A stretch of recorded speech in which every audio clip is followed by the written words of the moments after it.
When Lucien chased after his white moonlight abroad, I begged him not to leave, but he didn't even look back.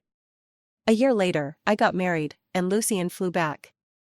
Seeing my wedding ring, the usually arrogant Lucien broke down. He forced a smile and said, "Rose, did you take it off yourself, or do you want me to take it off for you?" His voice was trembling. "If you want a ring, I'll buy you one. Just throw this one away, please." I had a small wedding, only inviting a dozen or so close friends and family for a meal. My husband pampered me. He made sure I didn't have to lift a finger. He entertained the guests while I sat chatting with my best friend. Nellie, my best friend, was deeply moved when she saw me get married. She sighed, "I thought you'd wait for Lucien your whole life." I smiled and lowered my head. "I thought so too." She asked, "Does Lucien know you're married?" I shook my head. "He doesn't know. There's no need for him to know." She paused, then said, "I heard Lucien went crazy last night, booking a flight to come back overnight." I didn't respond. He must have been in such a rush, because his white moonlight ran away again. Just like before, when she got angry with Lucien, she ran abroad. Lucien booked a flight right in front of me, planning to go after her. I was on my period, wrapped in blankets, feeling cold all over. Shivering, I sat across from him, watching as his long fingers quickly tapped on his phone and booked a flight for that night. I gritted my teeth and still tried to persuade him, "Lucien, can you not go?" Lucien looked at me with his dark, clear eyes, and smiled casually. "You stay at home like a good girl. I'll bring you back a gift." He lifted my chin, softly kissed my lips, then wrapped me up in the blanket. "Do you want a necklace or a bracelet?" I didn't say anything. Lucien liked to give jewelry as gifts. He had given me many pieces, but never a ring. He didn't give Marina many gifts, but every time, it was always a ring. I took a deep breath, looking at his handsome, slim face, his fair skin, and still, I wanted to stop him. "Really, can't you stay?" Lucien's smile faded slightly. He patted my head. "You know what our relationship is." I froze in place, unable to respond. Lucien was the one I pursued back then. He had one condition: our relationship could never be made public, especially not in front of Marina. To put it bluntly, I was just a backup. I had no right to stop him. Even though we had been living together and he had taken me to family gatherings. When Lucien saw I had no more words, he smiled and kissed my forehead. "Be good, I'll bring you a gift." I lowered my head. "When will you be back?" He stood up and slowly buttoned his shirt. "A few days." At the time, he probably didn't expect that his white moonlight wasn't just going abroad for a vacation, but for study abroad, which meant he ended up staying for a whole year. I watched Lucien leave, his tall, straight back as he walked away, and sighed. As if sensing my unhappiness, Lucien turned around. "Before I go abroad, think about what you want me to do. I'll do anything for you." I looked at his face, thought for a moment, and said, "Can you help me look into someone, a war correspondent named Herbert?" Lucien's face darkened. "What's your relationship with him?" "If it's unclear, I won't help." I bit my lip. "He's my brother. From my aunt's side." Lucien's expression softened a little, and he nodded. "I'll let you know once I have news." He turned and walked away. I watched his back disappear, then took out a photo from my wallet. In the photo, there was a lean, handsome man who looked very similar to Lucien. I traced the photo with my fingers. Lucien really was a forgetful person. I had told him I grew up in an orphanage. There was no aunt. I also mentioned there was an older brother in the orphanage who took care of me, and we grew up together. But he heard it and forgot it all. He never suspected why I always liked looking at his face. Only loved his face. Lucien truly loved Marina.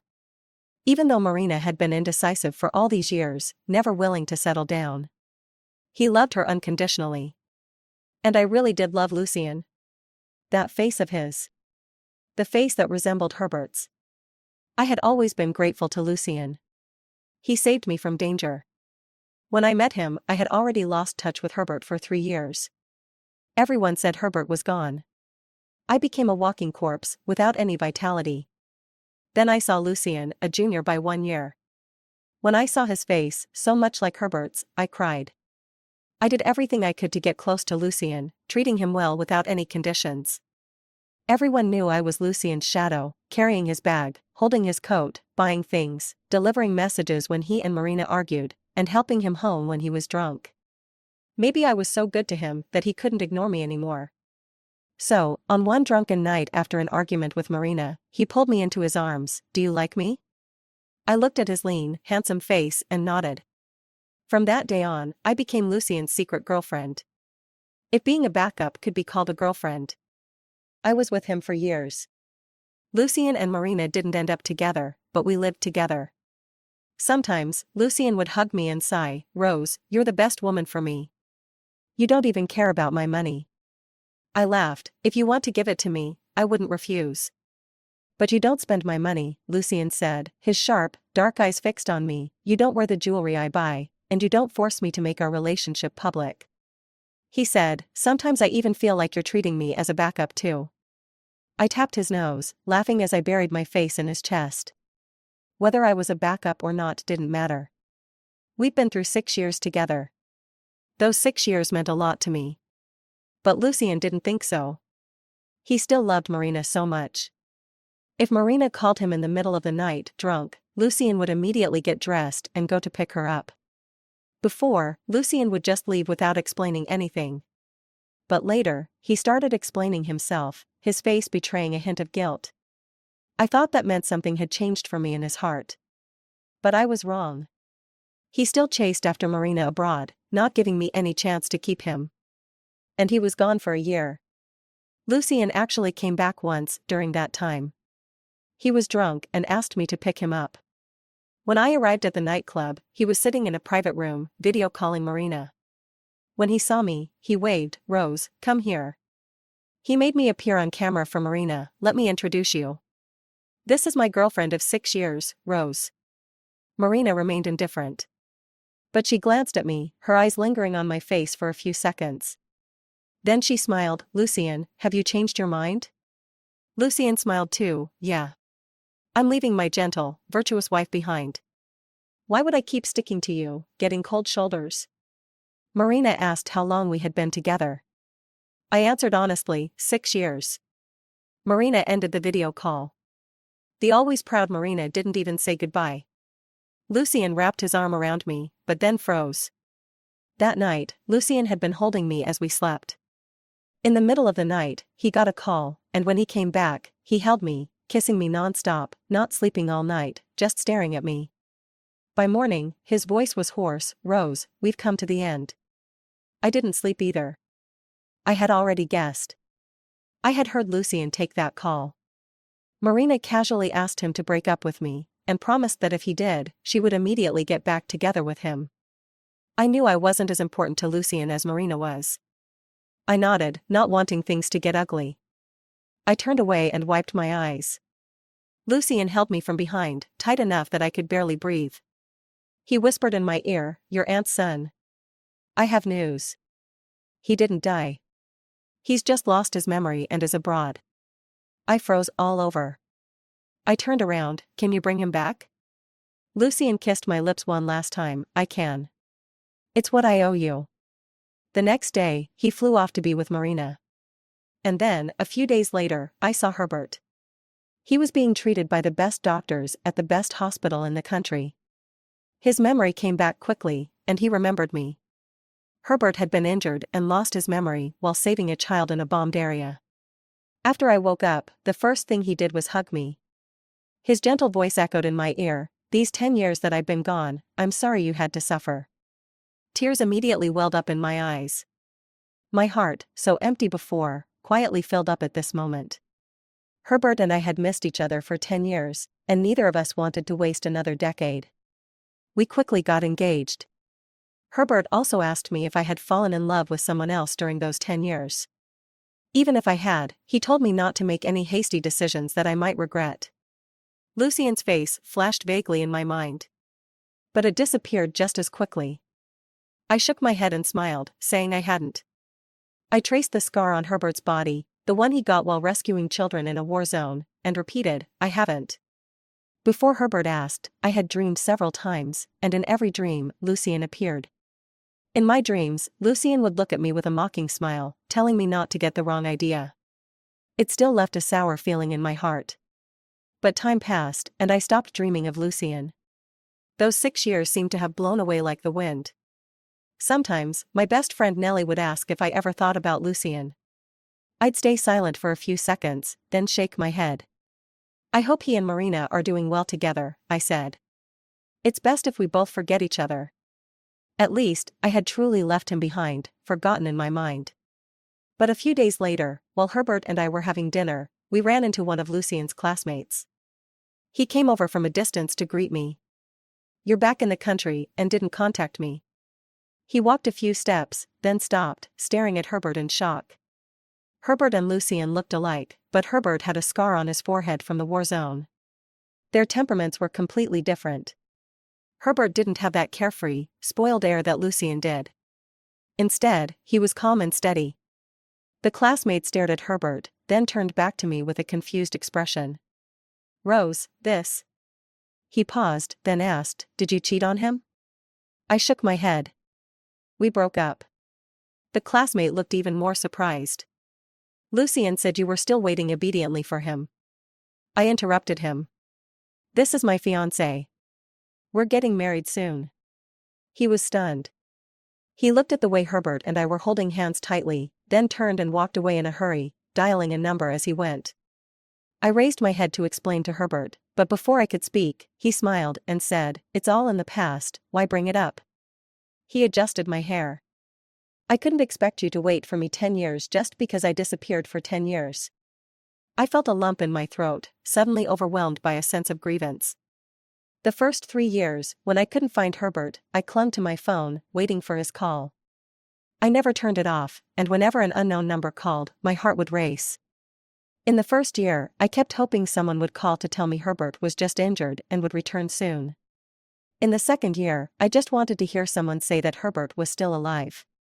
By the third year, I began to fear the phone ringing, yet I had to answer it. When Lucien showed up, I was officially diagnosed with severe anxiety and panic attacks. His face was the last straw that kept me going. Being his backup was painful, but I couldn't let go of his face. Only by looking at him did I have the strength to go on. So, did I love Lucien? I didn't know. But I was grateful to him, so much so that even though everyone mocked me for being his backup, I still accepted it. Those 6 years, to me, Lucien was a good person, someone who saved me from despair. I thought my impression of him would be good too, at least I'd be seen as understanding. But I didn't expect him to bite his teeth and call me a liar. Lucien called me late at night. I gently got out of bed, not wanting to wake Herbert. I thought he was going to take back the things he left at my place, but as soon as I picked up, he spat out 2 words with such anger that it felt like he wanted to tear me apart: "Liar." His voice was hoarse and deep. "Rose, you're a liar. You said he was your cousin's child, you lied to me." He no longer sounded like the carefree, spoiled man he used to be. He was fighting to hold back his anger, and I could even hear a trace of hurt in his voice. It was the kind of hurt a child would feel. I lowered my head and sighed. "I'm sorry." I said the apology without thinking. For the past 6 years, I'd apologized to him like this. There were many reasons. Like not staring at him in front of Marina, because it would upset her. Like not trying to hold his hand in front of Marina's friends. Like not calling him when he was having a meal with Marina. Every time, I would apologize, staring at his face, obediently saying, "I'm sorry." At first, Lucien would hesitate and pat my head like I was a child. "Next time, I'll fix it." Later, he would smile with his chin in his hand, watching me. "You're so well behaved when you apologize." Eventually, he stopped setting so many rules for me. But my instinct to apologize hadn't changed, and I blurted out, "I'm sorry." Lucien paused, then gritted his teeth. "This time, your apology doesn't count. Rose, I'm really angry. If I'd known, I would have let you stay with your man in the war zone for the rest of your life, instead of coming all the way back to put a green hat on myself." I froze. But he didn't notice. He continued asking, "Has he touched you? Rose, tell me, has he touched you?" I interrupted his anxious voice. "Lucien, stop saying that about him. He means a lot to me." There was a sudden silence on the other end. After a moment, I heard the sound of something breaking. Lucien gritted his teeth and said, one word at a time, Rose, you've never told me I was important to you. He said, remember, I never said you had to leave. You're still mine. I'm not yours. I frowned, correcting him. Since you went abroad to be with Marina, we have no relationship anymore. Lucien was silent for a while, then softly asked, so, you're getting back at me, aren't you? He seemed to become more certain. You're with him to make me jealous, right? If I gave you a chance to regret. I frowned even more. Lucien, stop this. You and Marina have finally gotten together, so just live well with her. Lucien fell silent. His breathing was deep and hurried. After a while, he didn't say anything more, and just hung up the phone. I listened to the dial tone, sighed.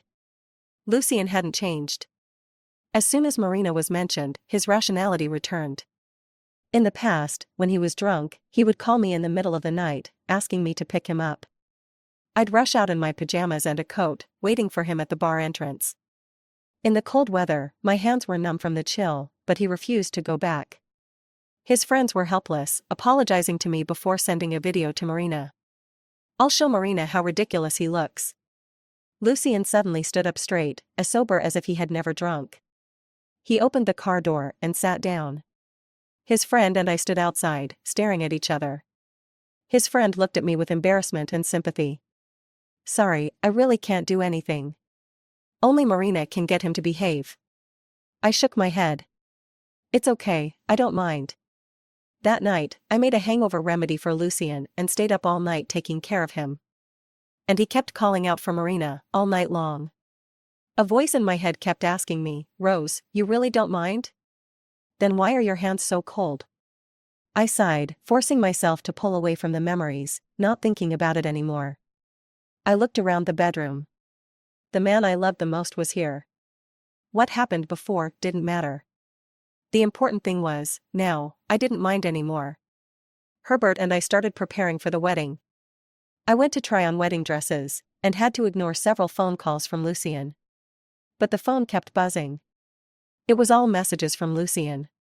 He used to never send this many messages in a month. Rose, I haven't let you go yet. Rose, you'll regret this. What are you doing? Reply. You never used to take so long to respond. The noise was unbearable. In the changing room, I grabbed my phone and quickly replied, I'm trying on wedding dresses, stop sending messages. The phone fell silent for a moment. Then it buzzed violently, non-stop, as if the person on the other end had lost their mind. I had no choice but to pick up. Lucien, if you keep acting like this, we won't even be able to stay friends. But he ignored me, bombarding me with questions instead. What's so great about him? Rose, marriage and dating are two completely different things. He took a deep breath. Rose, listen to me. Did your parents approve of your marriage? Or should I go back and talk to them? I interrupted him calmly. Lucien, stop it. It went quiet on the other end. I spoke softly, Lucien, I'm really getting married. He's someone I grew up with. We understand each other, and we're in love. Lucien was about to say something else when I cut him off. If you keep acting like this, Marina will be upset. He didn't speak, but I could hear his breath become uneven. I sighed. I told you before, I grew up in an orphanage. I don't have parents. Why do you always forget that? After I said that, I hung up. Lucien didn't call back. Meanwhile, Herbert patiently waited outside the changing room, never asking why I'd taken so long. When I came out, he held me in a long hug, reluctant to let go. Rose, thank you for loving me. I hugged him back. Thank you, too. We both grew up in orphanages, so we cherished every bit of kindness we received. Unlike Lucien, the wealthy young master who could have anything, it's understandable that he'd lose it when his obedient ex suddenly announced she was getting married. But I believe time will heal everything. In the end, he'll let go of his regrets and move on. But I overestimated Lucien's ability to accept things. A few days later, just as I was preparing for my wedding, trying to get my beauty sleep, Lucien called again in the middle of the night. He sounded like he'd been drinking. You really have guts. I was already annoyed and was considering blocking him. He spoke slowly, his voice hoarse and low. Back then, why didn't I just take a look at the photo? If I had just looked at it, I would have known something was off. He was upset and angry. But I didn't look. I even pulled him out of the war zone, healed him, and brought him to you. Why did it take me this long to look at the photo? I gave my girlfriend a cheater. Lucien was so angry, his voice shaking. He lowered his voice, trying to control his emotions, but it still trembled. Rose, did you use me as a substitute? I fell silent. He fell silent too. After a while, he gritted his teeth and shouted, "Say something. Why aren't you saying anything?" But suddenly, I remembered the past. When Marina had other suitors, Lucien had posted a photo of my back on Instagram. I was wearing the latest luxury dress of the season, the one Marina wanted. That was the only time I ever wore something Lucien had bought for me. Usually, I didn't even take the tags off, just kept the clothes in the wardrobe. But that day, Lucien insisted I wear the dress, and he took a photo of me. That was the first time he posted about me on Instagram. So many people liked it, and some commented asking who I was. Lucien wrapped his arm around me to show me. With a playful tone, he said, "Babe, they're all asking who you are." When Lucien was in a good mood, he'd call me babe. He twirled my hair around his finger. "I told them you're my wife. They're so jealous." I smiled, but my eyes scanned a new comment, from Marina, "I'm going to the music festival. Want to come?" A moment later, Lucien glanced at his phone, his hand froze. He snatched the phone away, casually pulled out his credit card, and handed it to me. "Take this and buy yourself a few bags." Then he stood up, put on his coat, and prepared to leave. I watched him walk toward the door and, for some reason, I suddenly stopped him. "Lucien, don't go out, okay?" Lucien hesitated for a moment, holding the doorknob. Then he turned around and smiled at me. "Are you lonely? Then just go out for a while. Buy some clothes, buy some jewelry." He turned and closed the door, but just before it clicked shut, he said, "I'll be back soon, babe." I stared at the slowly closing door, my head lowered, feeling uncertain. At that time, we had already graduated from college and started working. Lucien had stopped calling me Rose and started calling me wife. Somewhere deep down, I did feel differently about him. I looked at the credit card on the coffee table for a long time, then put it in the drawer and never touched it again. I never thought about it again. A few days later, Lucien returned. The post with my photo on his Instagram had been deleted, though I didn't know when. A friend called to ask why he deleted the photos of his girlfriend, and he answered casually, "Oh, she's just a girl I saw on the street. She looked good, so I took a picture. I deleted it so you guys wouldn't misunderstand." At that time, I was in his arms, motionless and gentle. He hung up the phone and kissed my ear. "You're so well behaved, babe." He thought about it for a moment, then posted my picture on Instagram again, but only for himself to see. Lucien stroked my hair. "You're so beautiful, I don't want anyone else to see you." I looked at his face, smiled, and didn't speak, my heart completely still. Just like the credit card, tucked away in the drawer. At that time, I never complained, just like drinking water, I knew the warmth and coldness in my heart. But now, Lucien was full of resentment. "Rose, speak up. Am I just a substitute?" I sighed and decided to finally speak up. "What about me, Lucien? What have these 6 years been for?" Lucien stopped. I continued, "In these 6 years, I never once complained to you. Lucien, and now, just a few days of you losing it, and you can't take it?" Lucien's breathing sounded uneven. I sighed again, hung up, and blocked Lucien's messages and number. With that, I completely said goodbye to those 6 years. Herbert and I went to register our marriage and had a wedding all in one go. I carefully arranged everything, chose a wedding dress, and gave myself the fairy tale wedding I'd always dreamed of. From now on, I wouldn't be alone anymore. I had a family, and I had a home. But during the wedding, my best friend Nellie told me that Lucien had booked a ticket overnight and was rushing back like a madman. I didn't really believe it. After all, he and Marina had just gotten together, and he wouldn't be so impulsive as to leave Marina and rush back to the country. But to my surprise, he really showed up. The Lucien I remembered was tall, handsome, and exuded elegance. But the Lucien before me now was pale, haggard, and holding a jewelry box in his hand, silently watching Herbert and me. It seemed less like he was watching me, and more like he was watching Herbert. I startled him. Lucien glanced at Herbert, then at me, and beckoned with his finger. Just as Herbert went to entertain a colleague, I feared Lucien might cause trouble, so I went to find him, speaking softly and coaxingly. "Please don't make a scene. This wedding means so much to me. I don't want anything to go wrong." Lucien's face darkened. Although I was pleading with him, it seemed like I had angered him instead. He looked at Herbert from a distance. "Rose, who do you think we look like?" I froze, not quite understanding what he meant. Lucien asked again, "Wife, who looks more like a substitute, me or him?" He called me wife, so casually, as if we were still together. But he only ever called me wife when he was in a good mood. And his good moods were always connected to Marina. I would rather he call me Rose, with both my first and last name. I gave him a cold look. "Lucien, I'm not your wife." I pointed at Herbert. "I'm his wife, the legally married kind."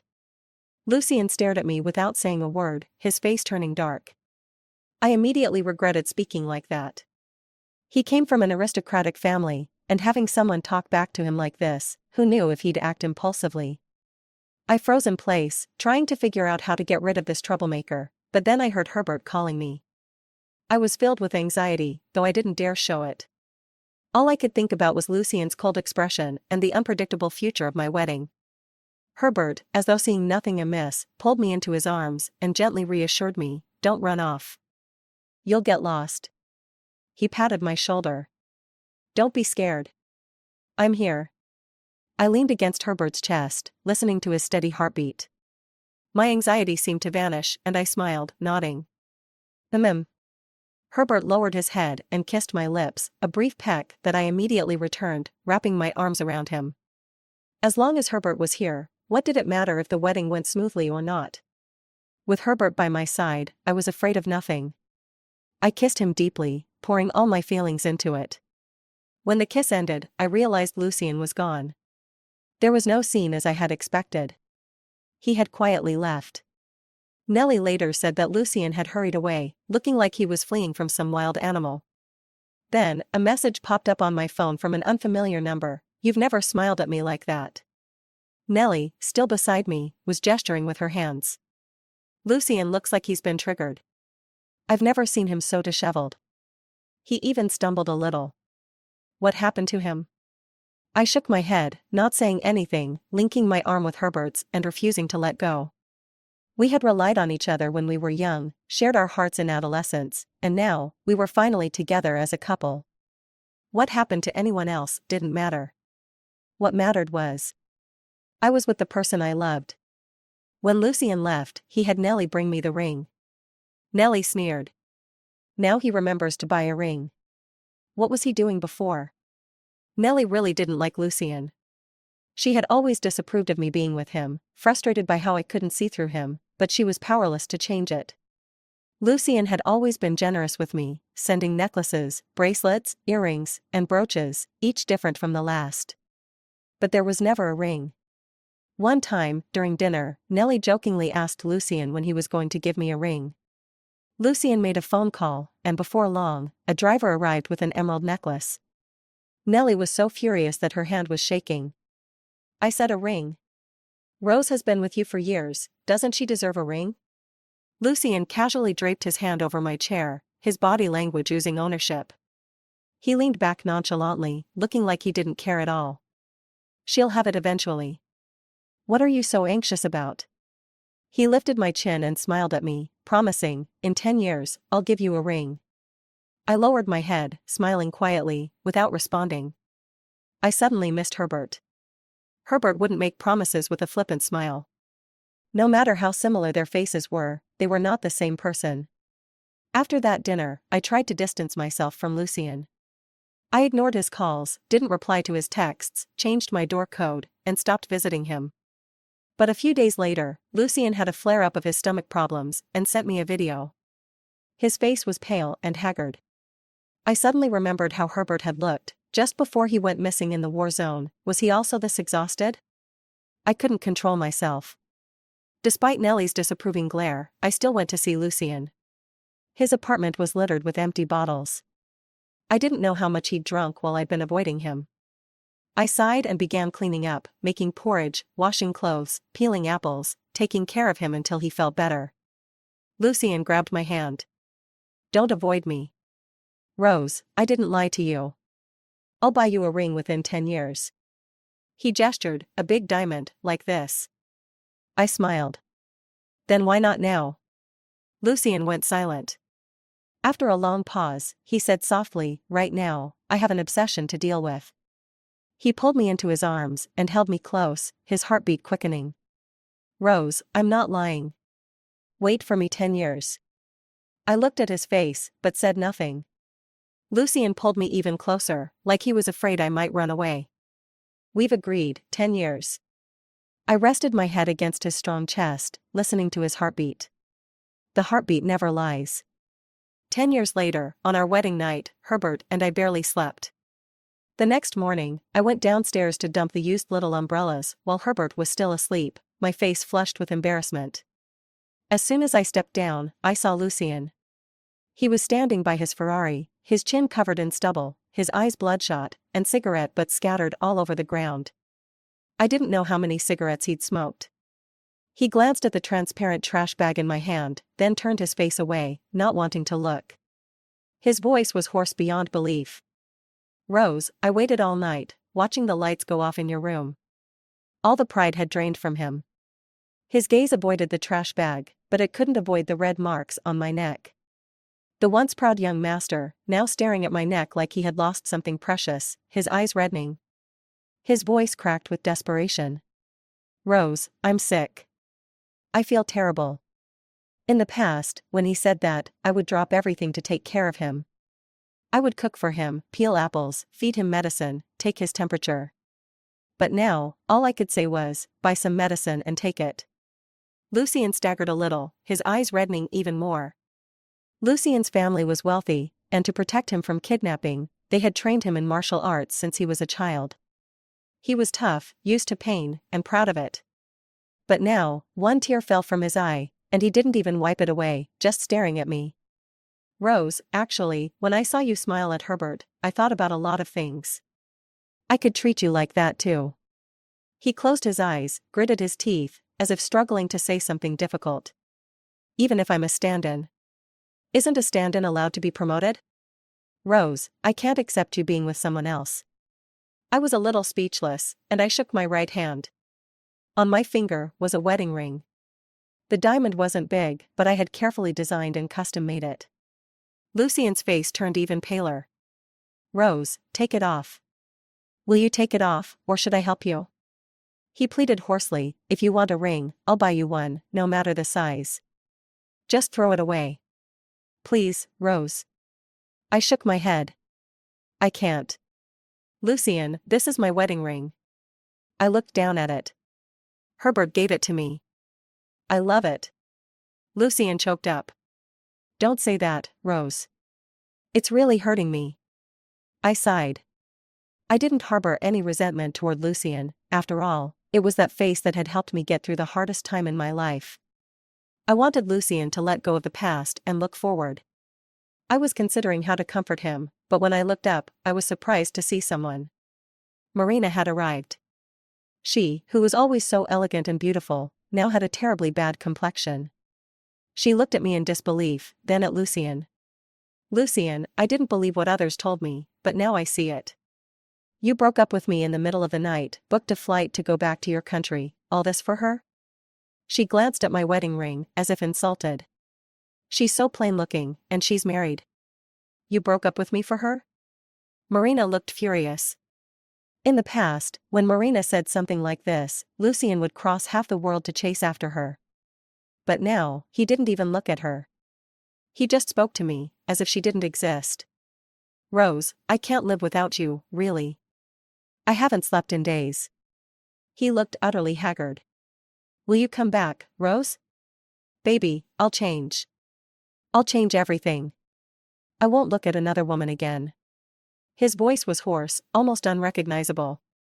The stand-in can be promoted to the real thing, and we can get married and even divorce. I'll really change, I swear. Please, I'm begging you. I opened my mouth, stunned, but couldn't find the words. I had never seen Lucien like this before. Never. The proud young master, who had never begged Marina even after years of awkwardness between them, was now pleading with me like this. Marina was also frozen. Her face alternated between red and pale, and finally, she threw out, "Don't regret it. I won't give you a second chance," before turning and running off, crying. Lucien didn't even look back. I reminded him, "Marina's really gone." But Lucien reached out to grab me. "I never planned to stay with her. She was just an obsession. When it comes to marriage, there's only you in my mind, no one else." Lucien. I rubbed my temples, cutting him off. I was worried Herbert might wake up and find me missing, so I decided it was time to speak openly. "Actually, I never really saw you as a stand-in. I did care about you, once. How could I not? 6 years of constant closeness, sharing skin and intimacy. How could I not have fallen for him?" Lucien's eyes brightened. I sighed. "But you pushed me away, Lucien. Don't you remember? You always chose Marina whenever I started to feel something for you." I gave a bitter smile. "It was you who pushed me away. You kept reminding me that Herbert would never treat me like this, that I could never replace Herbert." The light in Lucien's eyes dimmed. He still struggled, though. "I can change, Rose. I really can." I shook my head, cutting him off. "Lucien, you don't love me. You just can't accept that someone doesn't love you. It was Marina before, and now it's me." I pointed to my chest. "But I can't keep entangling myself with you. My heart now belongs to my husband.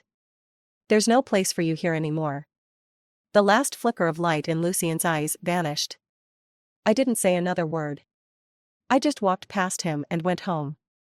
When I reached the door, I was surprised to find Herbert standing there, as if he had been waiting for me. I wasn't sure how long he had been awake. I panicked. "Did you hear everything?" Herbert pulled me into his arms, soothing me. "Don't worry." He patted my back. "Lucien called me. He told me everything and asked me to let you go to him." "What did you say?" I asked, stunned. "I told him I would take you back, but I also doubled the money I promised for your treatment and gave him a wedding invitation on top of that." "Wait, what?" I couldn't find the words to respond. I couldn't even begin to imagine how Lucien had found our wedding hotel. Herbert, he understood how to kill someone's spirit. I don't know when Lucien left. And frankly, I didn't have the time to care. I was too busy preparing for my honeymoon with Herbert. On a beautiful afternoon, we arrived at a quiet island for our honeymoon. The sky was blue, the sea was turquoise, and the golden sand stretched out beneath a gentle breeze. Herbert and I lay in the sun, eyes squinted, content to bask in the warmth until evening, when we returned to our wooden cabin by the sea. I had told Lucien years ago that I wanted to stay in a cabin like this, but never had the time. After hearing me mention it, Herbert immediately booked the place and brought me here for our honeymoon.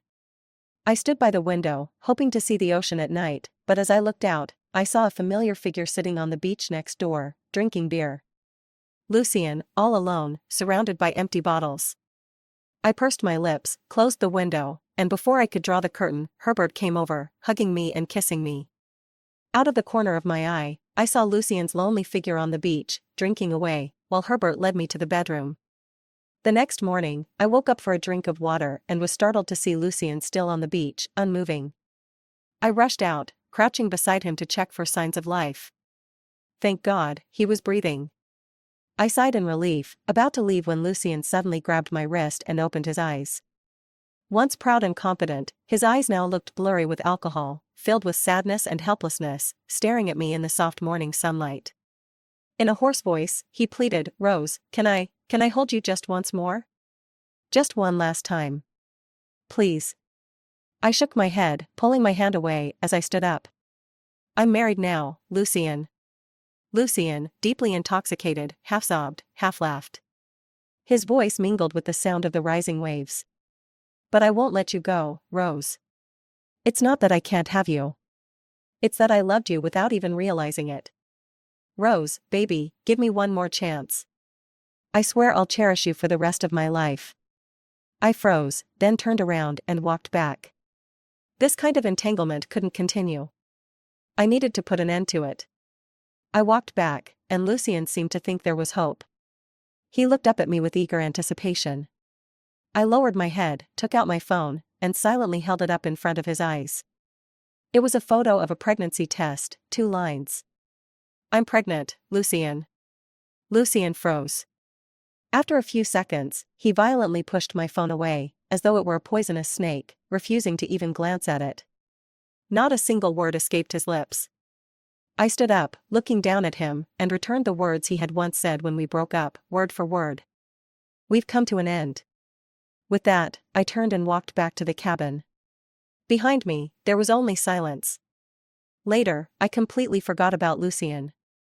Herbert and I were living a busy and joyful life, and I had almost completely forgotten about the past. 10 months later, I got pregnant and gave birth to a daughter. At the baby's 100-day banquet, Herbert was proudly showing off our daughter, grinning from ear to ear.